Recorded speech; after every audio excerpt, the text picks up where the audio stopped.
కాసేపట్లో లోపట్నెత్తల క్రాస్ నుంచి నిన్న లింగాలలో నిన్న రాత్రి భారీ వర్షంలో షర్మిల పాదయాత్ర 4వ రోజు ముగిసింది. ఈ రోజు మరి కాసేపట్లో పాదయాత్ర ప్రారంభం కాబోతుంది. మనం చూస్తున్నాం ఇప్పటికే వేల సంఖ్యలో ప్రజలు భారీ ఎత్తున ఇక్కడికి చేరుకున్న దృశ్యాలు చూస్తున్నాం. ఇక్కడ ఉన్నటువంటి ఒక పాఠశాల ఆవరణలో ఏర్పాటు చేయడం జరిగింది. వీటిది 4వ రోజు. 5వ రోజు ఈ లోపట్నెత్తల క్రాస్ నుంచి వారణపల్లి దాకా దాదాపు 18 కిలోమీటర్ల పాదయాత్ర జరగనుంది. నిన్న పాదయాత్ర కూడా చాలా విజయవంతంగా ఎప్పట్లాగే గత 3-4 రోజులుగా ఎలా జరుగుతుందో నిన్న కూడా ప్రజల సమస్యలు తెలుసుకుంటూ పంట పొలాల్లోకి అలాగే ప్రతి తనను ఆదరించేందుకు వచ్చినటువంటి ప్రతి వృద్ధులను మహిళలను అందరినీ కలుసుకుంటూ వారి సమస్యలు తెలుసుకుంటూ ప్రస్తుతం రాష్ట్ర కేంద్ర ప్రభుత్వాలు ప్రజా సమస్యల విషయంలో విఫలమవుతున్న తీరును వివరిస్తున్నాయి. అలాగే జగన్ను నిత్యం ప్రజల్లో ఉన్నటువంటి జగన్ను అణచివేసేందుకు అధికార విపక్షాలు చేస్తున్నటువంటి కుట్రలను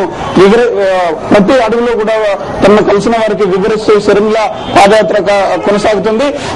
షర్మిలతో పాటు వైఎస్ విజయమ్మ అలాగే వైఎస్ఆర్ కాంగ్రెస్ పార్టీకి చెందినటువంటి నేతలు కూడా పెద్ద సంఖ్యలో హాజరవుతున్నారు. ఈ రోజు మిగతా రోజులతో పోలిస్తే చాలా ఉదయమే వేల మంది చుట్టుపక్కల గ్రామాల నుంచి రేపు అనంతపురం జిల్లాలో పాదయాత్ర ప్రవేశించే అవకాశం ఉంది. పక్కనే అనంతపురం జిల్లా ఉండటంతో అనంతపురం జిల్లాతో పాటు ఇక్కడికి కడప జిల్లా వాసులు పులివెందుల వాసులు కూడా పెద్ద సంఖ్యలో మహిళలు అలాగే యువకులు కూడా తరలి వచ్చి షర్మిల పాదయాత్రకు సంఘీభావం తెలపడంతో పాటు తాము కూడా ఈ రోజు పాదయాత్రలో భాగస్వామ్యం అయ్యేందుకు ఎక్కువ మంది ఉత్సాహం చూపిస్తున్నారు. అలాగే వాతావరణం కూడా అనుకూలిస్తుందని మనం చెప్పుకోవచ్చు. నిన్న భారీ వర్షం పడ్డప్పటికీ కూడా ఈ రోజు పూర్తిగా ఆకాశం అంతా మేఘావృతమైంది.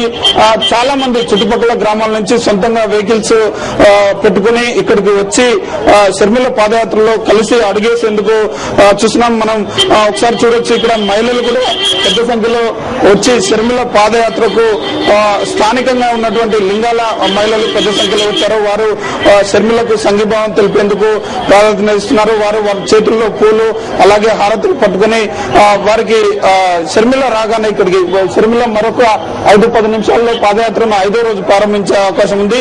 వారందరూ కూడా ఉత్సాహంతో నిన్న వర్షంలో తడిశారు. లింగాల ప్రజలు షర్మిలతో పాటు లింగాల మండల ప్రజలు వర్షంలో తడిసి వైఎస్ రాజశేఖర రెడ్డి మీద అలాగే వైఎస్ హయాంలో తమకు లింగాల ప్రాంతానికి జరిగినటువంటి మేలును వివరించేందుకు ఎక్కువ ప్రాధాన్యతనిచ్చారు. అదే సమయంలో ఇక్కడ ఏదైతే సమస్యలు ఉన్నాయో అవి షర్మిలకు వివరించే ప్రయత్నం, ప్రభుత్వం మీద ఒత్తిడి తెచ్చి ఇక్కడ కొంత నీటి సమస్య ఉంది, దానికి సంబంధించి ఇప్పటికే వైఎస్ విజయమ్మ అధికారులకు అలాగే జిల్లా కలెక్టర్లకు 2-3 సార్లు వివరించినప్పటికీ కూడా ఆ సమస్యల పరిష్కారం మాత్రం కాలేదు. వాటి మీద మరోసారి ప్రభుత్వం మీద ఒత్తిడి తీసుకురావాల్సిందిగా కూడా స్థానిక ప్రజలు చెప్పడం నిన్న కనిపించింది. ఈ రోజు కూడా ఈ పాదయాత్ర మరి కాసేపట్లో ప్రారంభమైతే అందరూ కలిసి అడుగు వేసేందుకు షర్మిల పాదయాత్ర అంతా నడిచేందుకు ప్రాధాన్యతని ఇస్తున్నారు.